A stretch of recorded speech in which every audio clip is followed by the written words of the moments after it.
Olá, sejam todos muito bem-vindos à nossa 45ª aula do curso de Técnicas de Vendas e Telemarketing. Eu sou o professor João Ronaldo Soares, educador social da Casa do Garoto, ligado ao serviço de convivência e fortalecimento de vínculos de adolescentes e jovens de 15 a 18 anos. Na aula de hoje, nós vamos continuar a falar sobre documentos empresariais 2. Espero que vocês aproveitem a nossa aula. Comunicação empresarial. Documentos empresariais. Comunicado.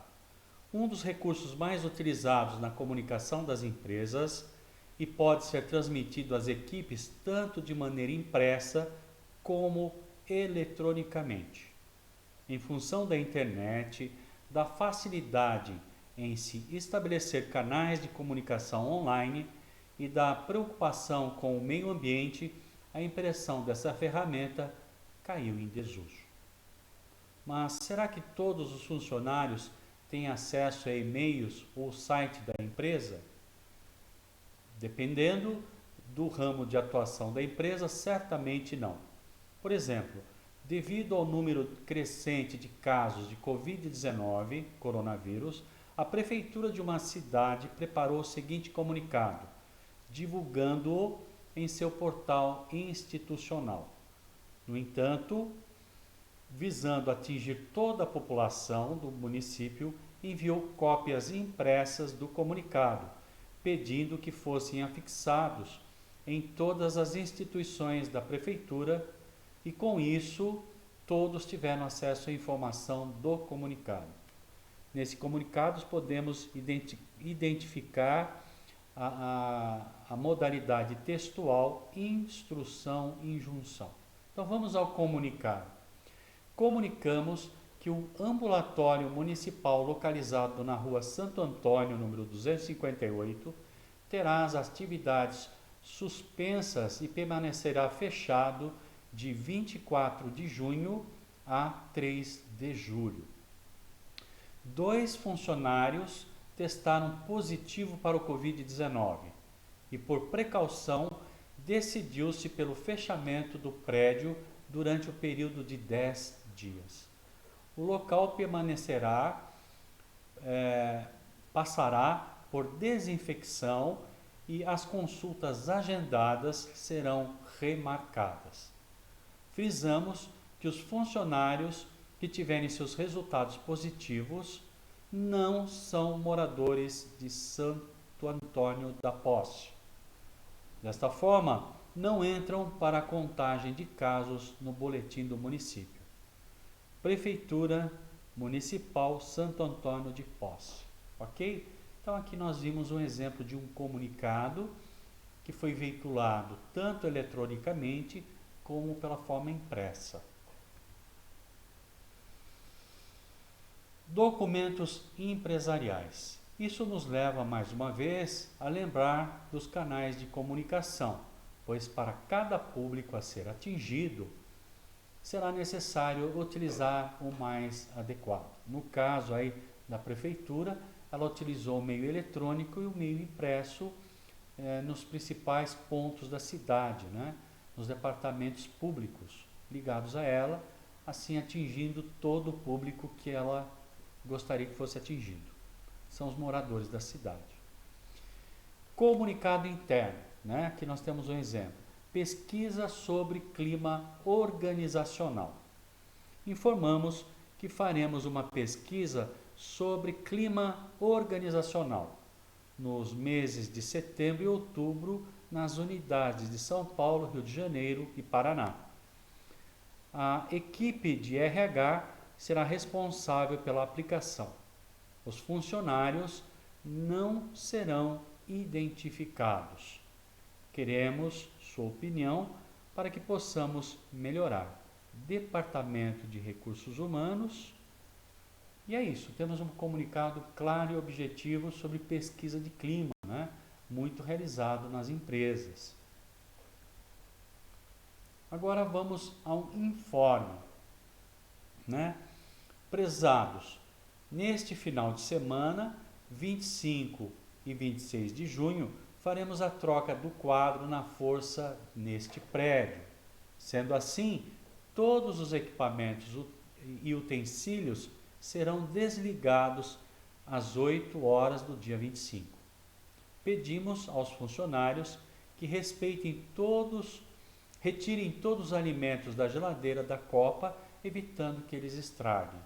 Em caso de dúvidas, entre em contato com o setor de infraestrutura pelo ramal 21212. Aqui temos um comunicado que normalmente uma empresa de energia elétrica nos faz. É comum a gente receber por e-mail, né, da Eletropaulo ou de outra fornecedora de energia, né, CPFL, o período de desligamento da força elétrica. Então vimos o objetivo aqui de mais um documento empresarial. Né? Então vamos ao novo informe, olha lá, doe sangue, doe vida. Na próxima semana participaremos da campanha municipal de doação de sangue.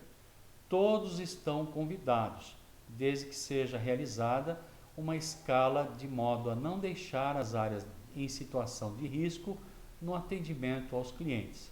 Contamos com você. Aí mais um informe, né, de benefício coletivo, de solidariedade. Documentos empresariais. Chegou no ponto então agora de falarmos um pouquinho sobre e-mail e os cuidados que temos que ter na produção dos mesmos, né? Atualmente é o recurso mais utilizado na comunicação interna das empresas. No entanto, é importante que você esteja atento às mensagens enviadas e recebidas, pois são como documentos, né, memorando, ofício, e ficam armazenados. E também, né, não está dito aqui, mas também tem validade jurídica.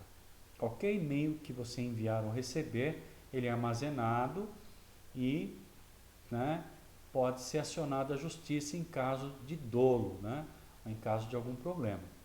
Diferencia-se dos textos habituais pelo tom mais informal, pela concisão. O que é concisão? Resumido, né? Sintético, texto sintético. Sua característica básica é o acesso rápido dos destinatários às informações que se quer transmitir. Ao redigir um e-mail, é necessário tomar alguns cuidados. Vamos lá, evitando-se abreviaturas constantes que transformam o texto em código, né? Palavreado incompatível com a linguagem da empresa. Uso de caixa alta, né? O que é caixa alta? Todas as palavras escritas em maiúsculo, pois passa a impressão de que se está gritando, né? Emprego exagerado de palavras estrangeiras. E por último, redação de textos longos. Se você tiver que redigir um texto longo, é melhor que você vá até o destinatário e converse com ele, pessoalmente. Né? O e-mail é usado para comunicações rápidas e objetivas. Conheça os 6 erros mais comuns ao enviar um e-mail corporativo. Então, quais são os cuidados que eu devo ter, né? Se estou na empresa, usando o e-mail que ela me dá, naturalmente, quais os cuidados que eu tenho que ter para ser objetivo e atingir os objetivos da empresa, né? Em meio a um dia atribulado no trabalho, é comum que os profissionais encaminhem ao menos um e-mail corporativo com pressa, sem prestar muita atenção à linguagem utilizada. No entanto, recomenda-se mais atenção nesse tipo de comunicação, pois a reputação do remetente se constrói com cada mensagem enviada. O que é reputação, gente? Reputação é a imagem profissional que se tem de uma pessoa, né? Então ela pode se tornar confiável ou não, dependendo da imagem que ela cria na relação com os outros, principalmente no âmbito profissional. E o e-mail é um deles, por isso cuidado, né? Quando um profissional envia um e-mail corporativo disperso, desorganizado e cheio de erros gramaticais, essa é a imagem que outras pessoas têm dele, o que é totalmente prejudicial no mundo dos negócios. Portanto, alguns cuidados valem ouro nessa hora. Eu já vi numa empresa, né, as pessoas nem sempre são solidárias, uma pessoa errou, né, ao mandar um e-mail, escreveu uma palavra com uma grafia errada, né? Claro que os colegas, a maior parte dos colegas, relevaram, mas havia ali uma pessoa que não fez isso.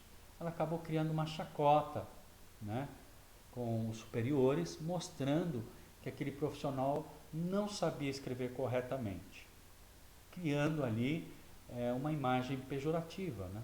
Então a gente tem que tomar muito cuidado. Muitas vezes, nem todas as pessoas têm bom senso e são acolhedoras. Por isso que devemos escrever corretamente. O próprio Word, né, ele tem um corretor, né, e você tendo dificuldade na grafia de uma palavra, consulte o Google, né, consulte um dicionário, que aí então você vai escrever a palavra de forma correta. Vamos em frente. Erros ortográficos. Justamente pela falta de tempo e o acúmulo de tarefas, as pessoas esquecem de reler os textos antes de enviar. Muitas vezes, isso é sinônimo de erros ortográficos esdrúxulos. O que significa a palavra esdrúxulo, professor?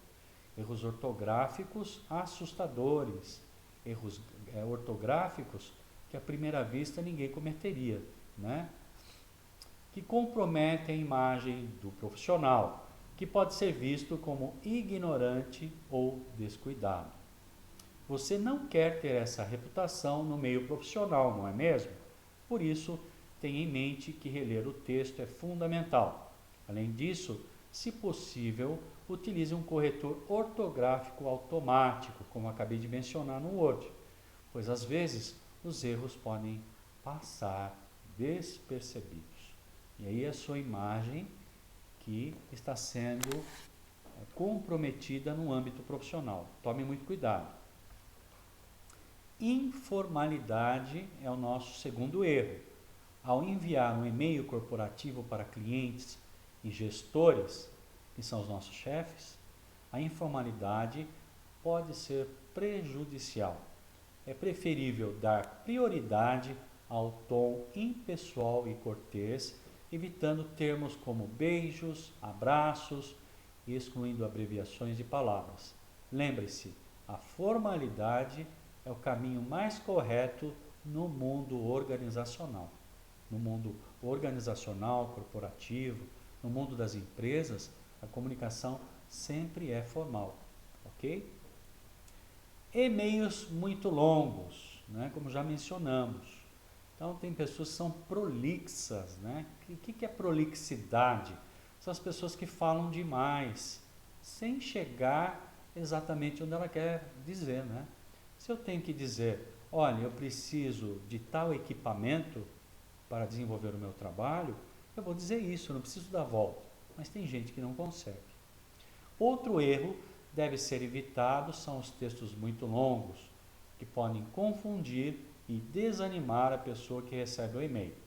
Por isso, seja o mais claro, conciso e objetivo possível e explique no início o objetivo principal da mensagem.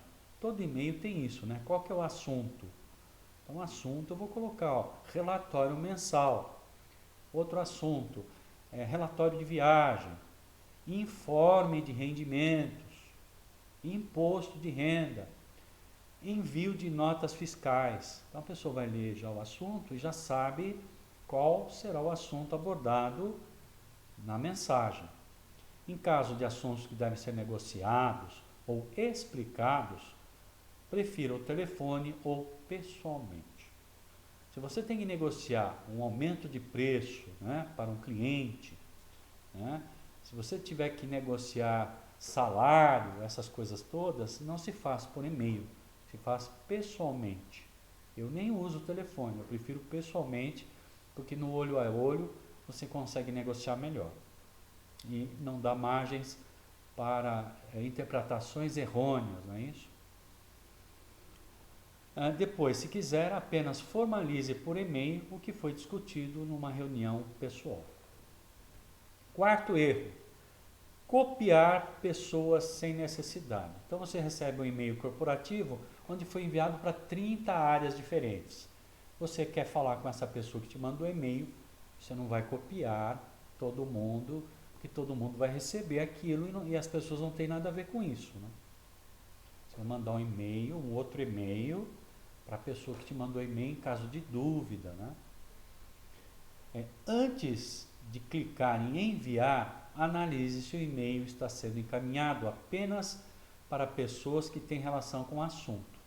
Encher a caixa de entrada de profissionais que não tem nada a ver com o tema é desnecessário e gera incômodos até mesmo para o remetente, que receberá muitas respostas de volta. Ok? Então a gente precisa ter planejamento até mesmo para mandar um e-mail. Né? Temos que ser organizados e prestar atenção no que estamos fazendo, né? Principalmente no mundo organizacional, onde o tempo é curto, exíguo. Quinto erro: e-mail corporativo para uso pessoal. Eu tenho um e-mail que a empresa me deu e eu começo a mandar e-mail, né, para minha família, para os meus amigos, para a namorada, para a mulher, para o filho, né, usando o e-mail corporativo. Vocês acham que isso está correto? Vamos ver. Utilizar o e-mail corporativo para tratar de questões que não se relacionam ao trabalho é fazer uso inadequado da ferramenta. Portanto, para se comunicar com familiares e amigos ou cuidar de assuntos particulares, utilize sua conta pessoal. Use o Gmail, né? Use o UOL, e aí vai, tem muitos, né? Inclusive as redes corporativas podem ser monitoradas. Mais um motivo para utilizar cada e-mail para um fim e preservar a sua imagem. Ok? E-mails desnecessários. Encaminhar mensagens que não contêm assuntos relevantes é um erro e resulta em tempo mal administrado. Por isso, envie e-mails corporativos apenas quando for necessário, evitando uma comunicação excessiva que pode atrapalhar a produtividade no trabalho, principalmente se a pessoa for seu chefe, né? Só vai mandar e-mail que seja relevante. Aquilo que não é relevante, você tenta resolver por telefone ou pessoalmente, ou procura outra pessoa para te ajudar. Coloque as dicas em prática. Com essas dicas em mente, você pode melhorar a comunicação com outros profissionais e criar uma reputação positiva perante os colegas. Por isso, não esqueça, sempre revise o e-mail antes de enviar.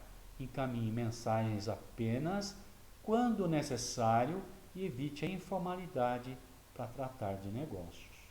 Ok?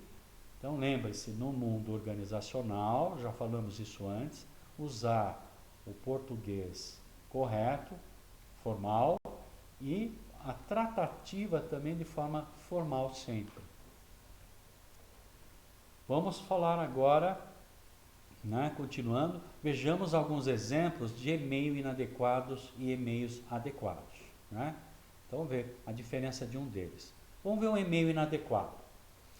Prezado senhor A, bom dia. O senhor se lembra das orientações que passou sobre o prestador de serviço André Abarca?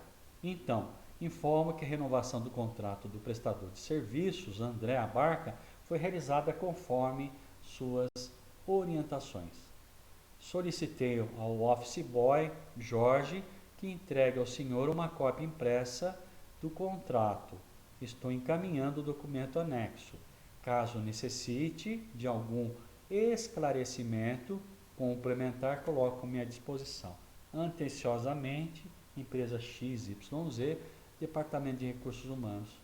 Então esse é um e-mail inadequado, prolixo, com falta de objetividade. Né? Vamos ver um e-mail, como é que seria esse e-mail de forma adequada. Prezado senhor A, bom dia. Informo que a renovação do contrato do prestador de serviços André Abarca foi realizada conforme suas orientações. Percebe a lisura, né? A limpeza do texto, a objetividade? o documento está anexo. Caso eu necessite de algum esclarecimento complementar, coloco-me à disposição. Então, qual a diferença, né? Se a gente voltar, a gente vai ver que o primeiro e-mail foi escrito como se estivesse conversando com o chefe, né? Prolixo, né? Sem fundamento. O e-mail tem que ser usado de forma sintética e objetiva para não tomar tempo das pessoas. Outro e-mail inadequado. Prezados, bom dia. Segue abaixo orientações da DSTN, sigla, né, com relação aos materiais encaminhados via SEDEX. Você nunca usa sigla no e-mail, né?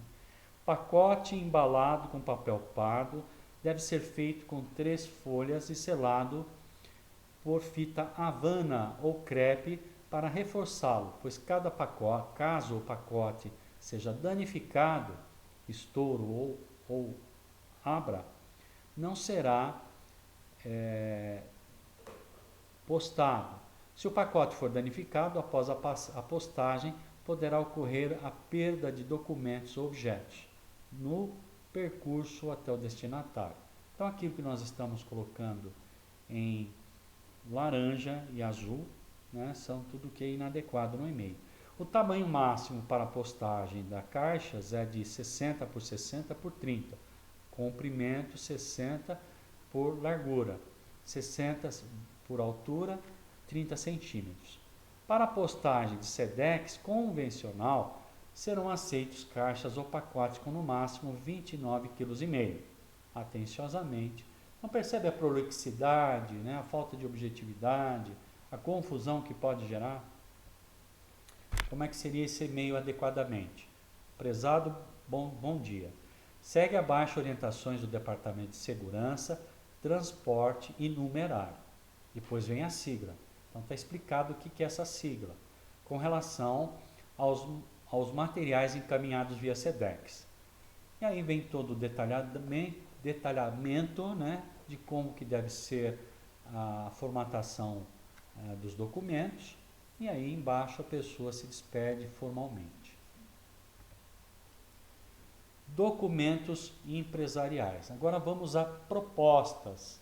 Embora não haja padrão específico para esse tipo de documento, uma vez que cada empresa tem o seu estilo, é nele que você deverá usar os recursos que aprendeu sobre a modalidade textual argumentação.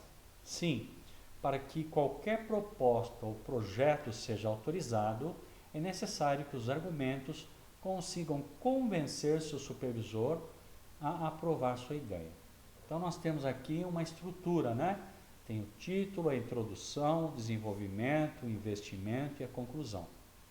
Então o que seria o título? Síntese explícita, né, ou implícita do que será tratado.